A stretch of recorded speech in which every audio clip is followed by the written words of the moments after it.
ಶಾಲೆಯಿಂದ ಮನೆಗೆ ಹೊರಟಿದ್ದ ಬಾಲಕಿಯನ್ನ ರಸ್ತೆಯಿಂದ ಅಪಹರಿಸಿ ಲೈಂಗಿಕ ದೌರ್ಜನ್ಯವೆಸಗಿರುವ ಘಟನೆ ತಮಿಳುನಾಡಿನಲ್ಲಿ ನಡೆದಿದೆ. ಗುಮ್ಮಡಿಪುಂಡಿ ಪಟ್ಟಣದ ಬಳಿಯ ತಿರುವಲ್ಲೂರು ಜಿಲ್ಲೆಯಲ್ಲಿ ಈ ಘಟನೆಯಾಗಿದೆ. ತಮಿಳುನಾಡು ಬಿಜೆಪಿ ಮಾಜಿ ಅಧ್ಯಕ್ಷ ಕೆ ಅಣ್ಣಾಮಲೈ ತಮ್ಮ ಎಕ್ಸ್ ಖಾತೆಯಲ್ಲಿ ವಿಡಿಯೋನ ಹಂಚಿಕೊಂಡಿದ್ದು, ಆರೋಪಿಯನ್ನ ಶೀಘ್ರವೇ ಬಂಧಿಸುವಂತೆ ಪೊಲೀಸರನ್ನ ಕೇಳಿಕೊಂಡಿದ್ದಾರೆ. ಬಾಲಕಿ ಘಟನೆಯ ಬಗ್ಗೆ ತನ್ನ ಅಜ್ಜಿಗೆ ತಿಳಿಸಿದ್ದು ಸ್ಥಳೀಯ ಪೊಲೀಸರಿಗೆ ದೂರು ಕೊಟ್ಟಿದ್ದಾರೆ.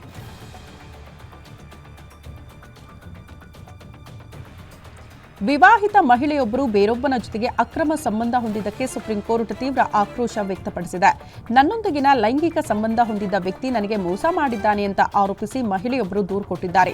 ಆತನಿಗೆ ನೀಡಲಾಗಿದ್ದ ನಿರೀಕ್ಷಣಾ ಜಾಮೀನು ರದ್ದುಗೊಳಿಸಬೇಕು ಅಂತ ಆ ಮಹಿಳೆ ಸುಪ್ರೀಂ ಕೋರ್ಟ್ಗೆ ಅರ್ಜಿ ಸಲ್ಲಿಕೆ ಮಾಡಿದ್ದಾರೆ. ಆದರೆ ವಿಚಾರಣೆ ವೇಳೆ ಮಹಿಳೆಯನ್ನ ನ್ಯಾಯಮೂರ್ತಿ ತರಾಟೆಗೆ ತೆಗೆದುಕೊಂಡಿದ್ದಾರೆ. ನೀವು ಇಬ್ಬರು ಮಕ್ಕಳಿರುವ ವಿವಾಹಿತ ಮಹಿಳೆ, ಮದುವೆಯಾದರೂ ಅಕ್ರಮ ಸಂಬಂಧ ಇಟ್ಕೊಂಡಿದ್ದೀರಿ. ಮದುವೆಯಾಗಿ ಗಂಡನ ಜೊತೆ ಇರುವಾಗ ಬೇರೊಬ್ಬನ ಜೊತೆ ಲೈಂಗಿಕ ಕ್ರಿಯೆ ನಡೆಸುವ ಮೂಲಕ ಅಪರಾಧ ಮಾಡಿದ್ದೀರಿ ಅಂತ ಎಚ್ಚರಿಕೆ ಕೊಟ್ಟಿದೆ. ಒಡಿಶಾದ ಚಂಡೀಪುರದಲ್ಲಿರುವ ಇಂಟಿಗ್ರೇಟೆಡ್ ಟೆಸ್ಟ್ ರೇಂಜ್ನಿಂದ ಪೃಥ್ವಿ 11 ಅಗ್ನಿ 1 ಶಾರ್ಟ್ ರೇಂಜ್ ಬ್ಯಾಲಿಸ್ಟಿಕ್ ಕ್ಷಿಪಣಿಗಳನ್ನು ಯಶಸ್ವಿಯಾಗಿ ಪರೀಕ್ಷೆ ಮಾಡಲಾಗಿದೆ ಅಂತ ರಕ್ಷಣಾ ಸಚಿವಾಲಯ ಘೋಷಣೆ ಮಾಡಿಕೊಂಡಿದೆ. ಸ್ಟ್ರಾಟಜಿಕ್ ಫೋರ್ಸಸ್ ಕಮಾಂಡ್ ನೇತೃತ್ವದಲ್ಲಿ ನಡೆಸಲಾಗಿರುವ ಪರೀಕ್ಷೆಗಳು ಶಸ್ತ್ರಾಸ್ತ್ರ ವ್ಯವಸ್ಥೆಗಳ ಎಲ್ಲಾ ಕಾರ್ಯಾಚರಣೆ ಮತ್ತು ತಾಂತ್ರಿಕ ನಿಯಂತ್ರಣಗಳನ್ನು ಮೌಲ್ಯೀಕರಿಸಿದ್ದೇವೆ. ಒಡಿಶಾದ ಚಂಡೀಪುರದಲ್ಲಿರುವ ಸಮಗ್ರ ಪರೀಕ್ಷಾ ಶ್ರೇಣಿಯನ್ನ ಬ್ಯಾಲಿಸ್ಟಿಕ್ ಕ್ಷಿಪಣಿಗಳನ್ನು ಯಶಸ್ವಿಯಾಗಿ ಪರೀಕ್ಷೆ ಮಾಡಲಾಯಿತು ಅಂತ ರಕ್ಷಣಾ ಸಚಿವಾಲಯ ಮಾಹಿತಿ ಕೊಟ್ಟಿದೆ. ಅಂತಾರಾಷ್ಟ್ರೀಯ ಬಾಹ್ಯಾಕಾಶ ನಿಲ್ದಾಣದಲ್ಲಿ 18 ದಿನಗಳ ಐತಿಹಾಸಿಕ ಕಾರ್ಯಾಚರಣೆಯ ನಂತರ ಭಾರತೀಯ ಗಗನಯಾತ್ರಿ ಶುಭಾಂಶು ಶುಕ್ಲಾ ತಮ್ಮ ಕುಟುಂಬವನ್ನು ಭೇಟಿಯಾಗಿದ್ದಾರೆ. ಹೂಸ್ಟನ್ನಲ್ಲಿರುವ ಕ್ವಾರಂಟೈನ್ನಲ್ಲಿದ್ದ ಗ್ರೂಪ್ ಕ್ಯಾಪ್ಟನ್ ಶುಭಾಂಶು ಶುಕ್ಲಾ ತಮ್ಮ ಪತ್ನಿ ಕಾಮ್ನಾ ಶುಕ್ಲಾ ಮತ್ತು ಅವರ 6 ವರ್ಷದ ಮಗ ಕಿಯಾಶ್ ಅವರನ್ನ ಅಪ್ಪಿಕೊಳ್ತಾ ಇರುವ ಫೋಟೋಗಳು ಸದ್ಯ ಸೋಷಿಯಲ್ ಮೀಡಿಯಾಗಳಲ್ಲಿ ಹಂಚಿಕೊಂಡಿದ್ದಾರೆ. ಶುಭಾಂಶು ಶುಕ್ಲಾ ಬರೋಬ್ಬರಿ 2 ತಿಂಗಳುಗಳ ಬಳಿಕ ತಮ್ಮ ಕುಟುಂಬವನ್ನು ಭೇಟಿಯಾಗಿದ್ದಾರೆ.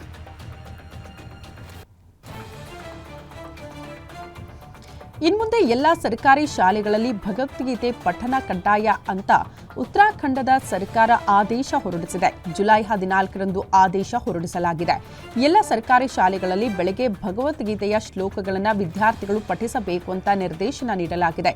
ದಿನವೂ ಒಂದು ಶ್ಲೋಕವನ್ನು ಪಠಿಸುವುದಷ್ಟೇ ಅಲ್ಲದೆ ಒಂದು ಶ್ಲೋಕವನ್ನು ವಾರದ ಶ್ಲೋಕ ಅಂತ ಘೋಷಣೆ ಮಾಡಿ ಅದರ ಅರ್ಥದೊಂದಿಗೆ ನೋಟಿಸ್ ಬೋರ್ಡ್ನಲ್ಲಿ ಬರೆಯಬೇಕು ಅಂತ ಆದೇಶ ನೀಡಲಾಗಿದೆ.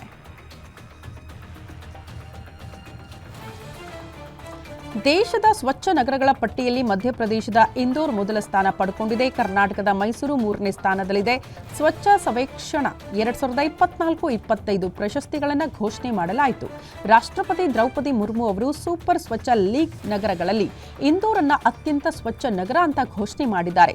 10 ಲಕ್ಷ ಜನಸಂಖ್ಯೆಯ ವಿಭಾಗದಲ್ಲಿ ಸ್ವಚ್ಛ ನಗರವಾಗಿ ಗುಜರಾತ್ನ ಅಹಮದಾಬಾದ್ ಹೊರಹೊಮ್ಮಿದೆ. ಪಾಕಿಸ್ತಾನದಲ್ಲಿ ಭಾರೀ ಮಳೆಯಾಗ್ತಾ ಇದ್ದು ಹಠಾತ್ ಪ್ರವಾಹ ಉಂಟಾಗಿದೆ. ವರುಣನ ಅಬ್ಬರಕ್ಕೆ ಪಾಕ್ ದೇಶದಲ್ಲಿ ಅಪಾರ ಹಾನಿ ಉಂಟಾಗಿದೆ. ಪ್ರವಾಹ ಮತ್ತು ಮಳೆಯಿಂದಾಗಿ ಪಾಕಿಸ್ತಾನದ ವಿವಿಧ ಪ್ರದೇಶಗಳಲ್ಲಿ ಈ ತನಕ 116 ಜನ ಸಾವನ್ನಪ್ಪಿದ್ದಾರೆ. 253 ಜನ ಗಂಭೀರವಾಗಿ ಗಾಯಗೊಂಡಿದ್ದಾರೆ ಅಂತ ಪಾಕಿಸ್ತಾನದ ರಾಷ್ಟ್ರೀಯ ವಿಪತ್ತು ನಿರ್ವಹಣಾ ಪ್ರಾಧಿಕಾರ ಮಾಹಿತಿ ಬಿಡುಗಡೆ ಮಾಡಿದೆ. ಬಾಂಗ್ಲಾದೇಶದಲ್ಲಿ ಮಾಜಿ ಪ್ರಧಾನಿ ಶೇಖ್ ಹಸೀನಾ ಬೆಂಬಲಿಗರು ಪೊಲೀಸರ ನಡುವೆ ತೀವ್ರ ಸಂಘರ್ಷ ಏರ್ಪಟ್ಟಿದೆ. ಶೇಖ್ ಹಸೀನಾ ತವರಾದ ಗೋಪಾಲ್ಗಂಜ್ನಲ್ಲಿ ಎನ್ಸಿಪಿ ಆಯೋಜನೆ ಮಾಡಿದ್ದ ರ್ಯಾಲಿಯ ಘರ್ಷಣೆಯಲ್ಲಿ 4 ಸಾವನ್ನಪ್ಪಿದ್ದಾರೆ. ವಿದ್ಯಾರ್ಥಿಗಳ ನೇತೃತ್ವದ ಪಕ್ಷ ಶೇಖ್ ಹಸೀನಾ ಬೆಂಬಲಿಗರ ನಡುವೆ ನಡೆದ ಸಂಘರ್ಷ ಹಿಂಸಾಚಾರ ರೂಪ ತಿರುಗಿದೆ. ಇದರ ನಂತರ ಪೊಲೀಸರು ಪ್ರವೇಶ ಮಾಡಿದ ಬಳಿಕ ಪರಿಸ್ಥಿತಿ ಇನ್ನಷ್ಟು ಬಿಗಡಾಯಿಸಿದೆ. ಗೋಪಾಲ್ಗಂಜ್ನಲ್ಲಿ ಕರ್ಫ್ಯೂ ವಿಧಿಸಲಾಗಿದ್ದು ಘರ್ಷಣೆಗೆ ಸಂಬಂಧಪಟ್ಟಂತೆ 14 ಜನರನ್ನ ಬಂಧಿಸಲಾಗಿದೆ. ಬಲೂಚಿಸ್ತಾನ ಪಾಕಿಸ್ತಾನದ ನಡುವೆ ನಿರಂತರ ಸಂಘರ್ಷ ನಡೀತಾ ಇದೆ. ಬಲೂಚಿಸ್ತಾನದಲ್ಲಿರುವ ಅವರನ್, ಕ್ವೆಟ್ಟಾ ಮತ್ತು ಕಲಾತ್ ಜಿಲ್ಲೆಗಳಲ್ಲಿ ಪಾಕಿಸ್ತಾನಿ ಭದ್ರತಾ ಪಡೆಗಳ ಮೇಲೆ ದಂಗೆಕೋರರು ಸಶಸ್ತ್ರ ದಾಳಿ ನಡೆಸಿದ್ದಾರೆ. ಬಲೂಚ್ ಲಿಬರೇಷನ್ ಆರ್ಮಿ ನಡೆಸಿರುವ ದಾಳಿಯಲ್ಲಿ ಹಿರಿಯ ಅಧಿಕಾರಿ ಮೇಜರ್ ರಬಿ ನವಾಜ್ ಸೇರಿದಂತೆ 29 ಭದ್ರತಾ ಸಿಬ್ಬಂದಿ ಸಾವನ್ನಪ್ಪಿದ್ದಾರೆ ಅನ್ನೋದು ತಿಳಿದುಬಂದಿದೆ. ಈ ದಾಳಿಗಳಿಗೆ ಯಾವುದೇ ಗುಂಪು ಇನ್ನೂ ಹೊಣೆ ಹೊತ್ತಿಲ್ಲವಾದರೂ ಬಲೂಚ್ ಲಿಬರೇಷನ್ ಆರ್ಮಿ ನಡೆಸಿರಬಹುದು ಅಂತ ಶಂಕೆ ವ್ಯಕ್ತವಾಗಿದೆ. ಇರಾನ್ನ 5 ಅಂತಸ್ತಿನ ಶಾಪಿಂಗ್ ಮಾಲ್ನಲ್ಲಿ ಅಗ್ನಿ ಅವಘಡ ಸಂಭವಿಸಿದ್ದು 50ಕ್ಕೂ ಹೆಚ್ಚು ಜನ ಸುಟ್ಟು ಕರಕಲಾಗಿದ್ದಾರೆ. ಹಲವರು ಗಂಭೀರವಾಗಿ ಗಾಯಗೊಂಡಿದ್ದಾರೆ. ಪೂರ್ವ ಇರಾಕ್ನ ಅಲ್ಕುಟ್ ನಗರದ ಹೈಪರ್ ಮಾರ್ಕೆಟ್ನಲ್ಲಿ ಭಾರೀ ಬೆಂಕಿ ಅವಘಡ ಸಂಭವಿಸಿದೆ. ಅಲ್ಕುಟ್ನಲ್ಲಿರುವ 5 ಅಂತಸ್ತಿನ ಕಟ್ಟಡದಲ್ಲಿ ರಾತ್ರಿ ಬೆಂಕಿ ಕಾಣಿಸಿಕೊಂಡಿದೆ. ಈ ಅವಘಡಕ್ಕೆ ಕಾರಣ ಇನ್ನೂ ಕೂಡ ತಿಳಿದು ಬಂದಿಲ್ಲ. ಬೆಂಕಿಯ ಕೆನ್ನಾಲಿಗೆ ಆಕಾಶದೆತ್ತರಕ್ಕೆ ಚಾಚಿತ್ತು. ಅಗ್ನಿಶಾಮಕ ಸಿಬ್ಬಂದಿ ಬೆಂಕಿ ನಂದಿಸುವುದಕ್ಕೆ ಹರಸಾಹಸ ಪಟ್ಟಿದ್ದಾರೆ. ಅಮೆರಿಕದ ಅಲಸ್ಕಾ ರಾಜ್ಯದ ಕರಾವಳಿಯಲ್ಲಿ ರಿಕ್ಟರ್ ಮಾಪಕದಲ್ಲಿ 7.3ರಷ್ಟು ತೀವ್ರತೆಯ ಭೂಕಂಪ ಸಂಭವಿಸಿದ್ದು ಅಧಿಕಾರಿಗಳು ಸುನಾಮಿಯ ಎಚ್ಚರಿಕೆ ಕೊಟ್ಟಿದ್ದಾರೆ. ಭೂಕಂಪವು ಸ್ಥಳೀಯ ಸಮಯದ ಸುಮಾರು 12 ಗಂಟೆ 37 ನಿಮಿಷಕ್ಕೆ ಸಂಭವಿಸಿದ್ದು ಅದರ ಕೇಂದ್ರ ಬಿಂದುವು ದ್ವೀಪ ಪಟ್ಟಣವಾದ ಸ್ಯಾಂಡ್ ಪಾಯಿಂಟ್ನಿಂದ 87 ಕಿಲೋಮೀಟರ್ ದಕ್ಷಿಣದಲ್ಲಿದೆ ಅಂತ ಯುನೈಟೆಡ್ ಸ್ಟೇಟ್ಸ್ ಭೂ ವೈಜ್ಞಾನಿಕ ಸಮೀಕ್ಷೆ ತಿಳಿಸಿದೆ.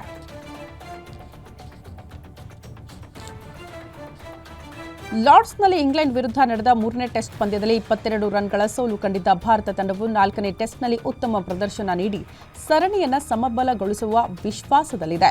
4ನೇ ಪಂದ್ಯ ಜುಲೈ 23ರಿಂದ 27ರವರೆಗೆ ಮ್ಯಾಂಚೆಸ್ಟರ್ನಲ್ಲಿ ಓಲ್ಡ್ ಟ್ರಾಫರ್ಡ್ನಲ್ಲಿ ನಡೆಯಲಿದೆ. ಈ ಪಂದ್ಯಕ್ಕೆ ಪ್ರಧಾನ ವೇಗಿ ಜಸ್ಪ್ರೀತ್ ಬೂಮ್ರಾಗೆ ವಿಶ್ರಾಂತಿ ನೀಡುವ ಜೊತೆಗೆ ಆಡುವ ಬಳಗದಲ್ಲಿ ಕೆಲ ಬದಲಾವಣೆ ಮಾಡುವ ಸಾಧ್ಯತೆ ಕೂಡ ಇದೆ.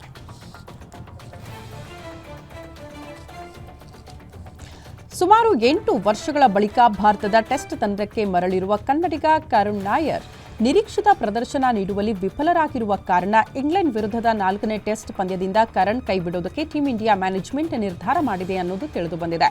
ಕರಣ್ ಸ್ಥಾನಕ್ಕೆ ಮ್ಯಾಂಚೆಸ್ಟರ್ನಲ್ಲಿ ನಡೆಯುವ 4ನೇ ಟೆಸ್ಟ್ ಪಂದ್ಯಕ್ಕೆ ಸಾಯಿ ಸುದರ್ಶನ್ ವಾಪಸ್ ಆಗುವ ಸಾಧ್ಯತೆ ಇದೆ.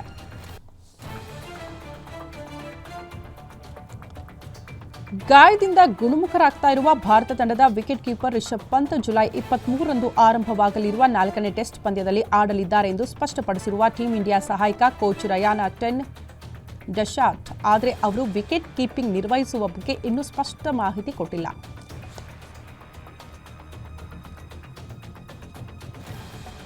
ಲಾರ್ಡ್ಸ್ ಟೆಸ್ಟ್ ಪಂದ್ಯದಲ್ಲಿ ಸೋಲು ಅನುಭವಿಸಿದ ಭಾರತ ತಂಡ ಇದೀಗ ಜುಲೈ 23ರಂದು ಆರಂಭವಾಗುವ 4ನೇ ಟೆಸ್ಟ್ ಪಂದ್ಯಕ್ಕೆ ಸಜ್ಜಾಗುತ್ತಿದೆ. ಇದರ ನಡುವೆ ಟೀಂ ಇಂಡಿಯಾಗೆ ಗಾಯದ ಭೀತಿ ಎದುರಾಗಿದೆ. ಈಗಾಗಲೇ ರಿಷಬ್ ಪಂತ್ ತನ್ನ ಬೆರಳು ಗಾಯದಿಂದ ಚೇತರಿಸಿಕೊಳ್ತಿದ್ದಾರೆ. ಇದೀಗ ಯುವ ವೇಗಿ ಹರ್ಷದೀಪ್ ಸಿಂಗ್ ಅವರಿಗೂ ಗಾಯವಾಗಿದೆ ಅಂತ ಹೇಳಲಾಗ್ತಾ ಇದೆ. ಆಸ್ಟ್ರೇಲಿಯಾ ವಿರುದ್ಧದ ಮೊದಲ 2 ಟಿ20 ಪಂದ್ಯದ ನಂತರ ವೆಸ್ಟ್ ಇಂಡೀಸ್ ತಂಡದ ಆಲ್ರೌಂಡರ್ ಆಂಡ್ರೆ ರಸೆಲ್ ಅಂತಾರಾಷ್ಟ್ರೀಯ ಕ್ರಿಕೆಟ್ಗೆ ನಿವೃತ್ತಿ ಹೊಂದಲಿದ್ದಾರೆ ಅಂತ ವೆಸ್ಟ್ ಇಂಡೀಸ್ ಕ್ರಿಕೆಟ್ ಘೋಷಣೆ ಮಾಡಿಕೊಂಡಿದೆ. ಸರಣಿಯ ಮೊದಲ 2 ಪಂದ್ಯಗಳು ರಸೆಲ್ ಅವರ ತವರು ಮೈದಾನವಾದ ಜುಮೈಕಾದ ಸಬೀನಾ ಪಾರ್ಕ್ನಲ್ಲಿ ನಡೆಯುತ್ತೆ. ಪಂದ್ಯಗಳು ಜುಲೈ 20 ಮತ್ತು 22ರಂದು ನಡೆಯುತ್ತೆ. ಇತ್ತೀಚೆಗಷ್ಟೇ ತಂಡದ ಯುವ ಆಟಗಾರ ನಿಕೋಲಸ್ ಪೂರನ್ ದಿಢೀರ್ ನಿವೃತ್ತಿ ಘೋಷಣೆ ಮಾಡಿದ್ರು. ಇದೀಗ ರಸೆಲ್ ಕೂಡ ನಿವೃತ್ತಿಯಾಗಲಿದ್ದಾರೆ. ಖ್ಯಾತ ನಿರೂಪಕಿ ಹಾಗೂ ನಟಿ ಅನುಶ್ರೀ ಇದೀಗ ದಾಂಪತ್ಯ ಜೀವನಕ್ಕೆ ಕಾಲಿಡ್ತಿದ್ದಾರೆ. ಇದೇ ಆಗಸ್ಟ್ 28ಕ್ಕೆ ಅನುಶ್ರೀ ಮದುವೆ ಡೇಟ್ ಫಿಕ್ಸ್ ಆಗಿದ್ದು ಬೆಂಗಳೂರು ಮೂಲದ ಕಾರ್ಪೊರೇಟ್ ಉದ್ಯೋಗಿ ರೋಷನ್ ಜೊತೆ ಅನುಶ್ರೀ ಸಪ್ತಪದಿ ತುಳಿಯಲಿದ್ದಾರಂತೆ. ರೋಷನ್ ಮೂಲತಃ ಕೂರ್ಗ್ನವರಾಗಿದ್ದು ಇದು ಪಕ್ಕಾ ಅರೇಂಜ್ಡ್ ಮ್ಯಾರೇಜ್. ಕುಟುಂಬಸ್ಥರು ನೋಡಿದ ಹುಡುಗನನ್ನೇ ಅನುಶ್ರೀ ಒಪ್ಪಿ ಮದುವೆಗೆ ಗ್ರೀನ್ ಸಿಗ್ನಲ್ ಕೊಟ್ಟಿದ್ದಾರಂತೆ. ಬಾಲಿವುಡ್ ನಟ ಸಲ್ಮಾನ್ ಖಾನ್ ಚಿತ್ರರಂಗದಲ್ಲಿ ದೊಡ್ಡ ಮಟ್ಟದಲ್ಲಿ ಖ್ಯಾತಿ ಗಳಿಸಿದವರು. ಅತಿ ಹೆಚ್ಚು ಫ್ಯಾನ್ ಫಾಲೋವರ್ಸ್ ಹೊಂದಿರುವ ಇವರು ಪುಟ್ಟ ಅಭಿಮಾನಿಯೊಂದಿಗೆ ಕಳೆದಿರುವ ಚಿತ್ರಗಳನ್ನು ನಟ ಸಲ್ಮಾನ್ ಹಂಚಿಕೊಂಡಿದ್ದಾರೆ. ಇದು ಸೋಷಿಯಲ್ ಮೀಡಿಯಾದಲ್ಲಿ ಭಾರಿ ವೈರಲ್ ಆಗಿದ್ದು ಸಲ್ಮಾನ್ ಪ್ರೀತಿ ಕಂಡು ಅಭಿಮಾನಿಗಳು ಮನಸೋತಿದ್ದಾರೆ. ಡೆವಿಲ್ ಸಿನಿಮಾದ ಹಾಡಿನ ಚಿತ್ರೀಕರಣ ಥೈಲ್ಯಾಂಡ್ನಲ್ಲಿ ನಡೀತಾ ಇದ್ದು ಹಸಿರು ಬಣ್ಣದ ಸೂಟ್ ಕಾಸ್ಟ್ಯೂಮ್ನಲ್ಲಿ ಡಿ ಬಾಸ್ ದರ್ಶನ್ ಮಿಂಚಿದ್ದಾರೆ. ವಿದೇಶಿ ಪ್ರವಾಸಿಗರ ಜೊತೆ ದರ್ಶನ್ ಫೋಟೋ ರಿವೀಲ್ ಆಗಿದ್ದು ಭರ್ಜರಿ ವೈರಲ್ ಆಗ್ತಾ ಇದೆ. ಸ್ವಿಟ್ಜರ್ಲೆಂಡ್ನಲ್ಲಿ ಡೆವಿಲ್ ಸಿನಿಮಾ ಸಾಂಗ್ ಶೂಟಿಂಗ್ಗೆ ಪ್ಲಾನ್ ಮಾಡಿತ್ತು ಚಿತ್ರತಂಡ. ಆದರೆ ರೇಣುಕಾಸ್ವಾಮಿ ಪ್ರಕರಣದ ವಿಚಾರಣೆ ನಡೀತಾ ಇರೋದ್ರಿಂದ ದರ್ಶನ್ಗೆ ಯುರೋಪ್ ವೀಸಾ ಸಿಗಲಿಲ್ಲ. ಹಾಗಾಗಿ ಥೈಲ್ಯಾಂಡ್ನಲ್ಲಿ ಚಿತ್ರೀಕರಣ ನಡೀತಾ ಇದೆ.